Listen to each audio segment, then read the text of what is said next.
The seconds are passing rapidly. With the arrival of frost, Parker Schnabel finds himself in a precarious situation just weeks before the season comes to a close. 15 and the goal of 8,000 ounces seems to be sliding farther and further away. The formerly promising ground is now silent, Roxanne. Parker's wash plant is on the verge of collapsing, which means no more paid dirt.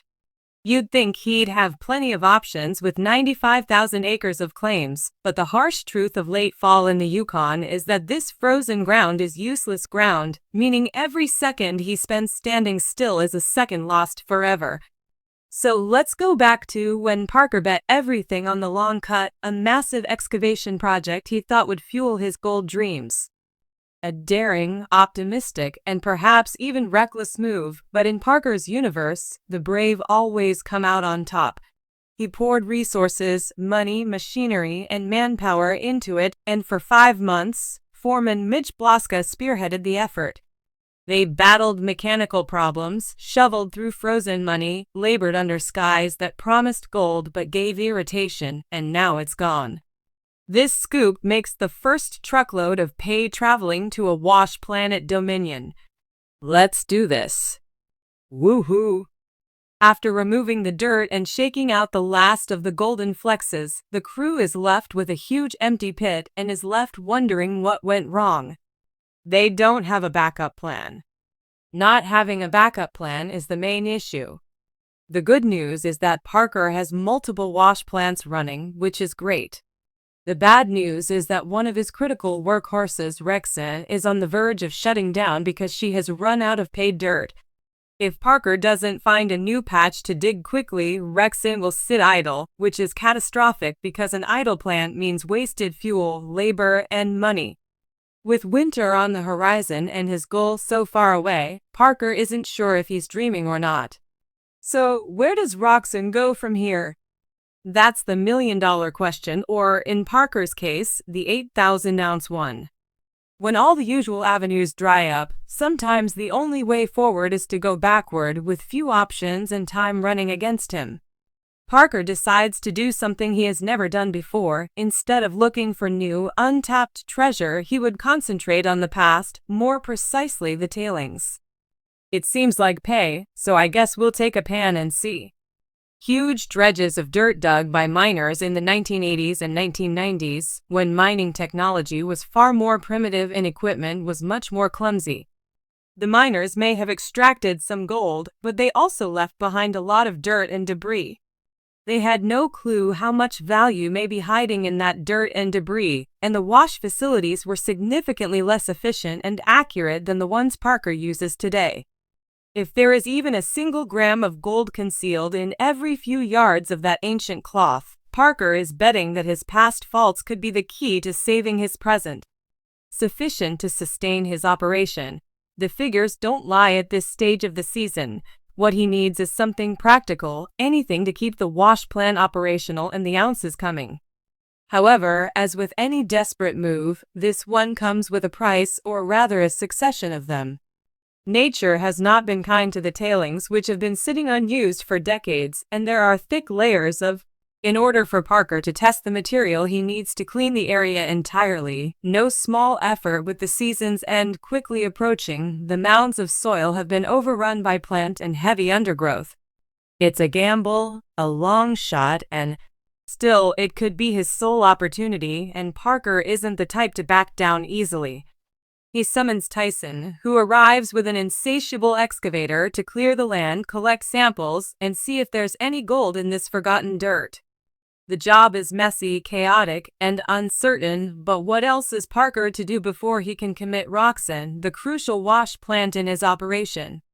He needs more.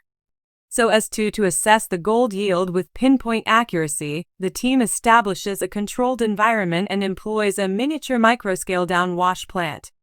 This unit processes limited batches in contrast to the giant wash plants that consume dirt by the ton. At the current stage, the operation can be salvaged if the yield meets the simple target of 1 gram of gold for every 3 yards of material. However, if the yield falls below that, the entire operation will be considered unprofitable and potentially catastrophic. Each bucket of processed tailings is carefully panned while the dirt spins in water-filled pans, starting the testing procedure. As the material forms whirlpools and settles to the bottom, the crew keeps an eye on, attentively attempting to distinguish between reality and fantasy. I'm anticipating a slew of golden tails. If so, that's fantastic news because we can't afford to lose their ideas anytime soon, and we really need some revenue to keep from going bankrupt. Parker observes from a distance, his expressionless body language conveying a growing sense of unease. With each pan, the tension mounts as if the future of the season itself is at stake. Some pans reveal a glimmer of hope, while others appear empty, as if the tailings have nothing more to offer. Despite this, the crew continues to move forward, their eyes fixed on every swirl and their deliberate, steady movements. At last, they reach the last sample, and a hush falls over the room. The last batch is panned with the same level of precision, and any remaining gold is carefully placed into a small plastic shot glass, a makeshift tool. Absolutely, but for now it's the fateful container that everyone is clinging to. For an unintelligible moment, Parker studies the contents. There's a glimmer of optimism, but then the conclusion arrives, bringing with it disappointment. The test results have finally come in, and they hit like a sledgehammer. Although it is not completely worthless, the amount of 0.76 gram of gold per 3 yard of tailings falls short of the one Parker needed to justify putting rocks back into full production. It's excruciatingly close, but in mining, there is no reward for almost all efforts. Just under still means a loss. Diesel for the machine, staff costs, and equipment upkeep all pile up, and the conclusion is as bitter as the freezing Yukon wind, according to Parker and his team's math. Despite their best efforts, they have only made $50 from the experiment. That's not a victory. It's hardly a consolation. In fact, it feels more like an insult, a reminder of how merciless this business can be. Are they in here? Yes, there are a few. It's so annoying. Overall, it is very lean. I need to discuss this with the guys and think of a solution.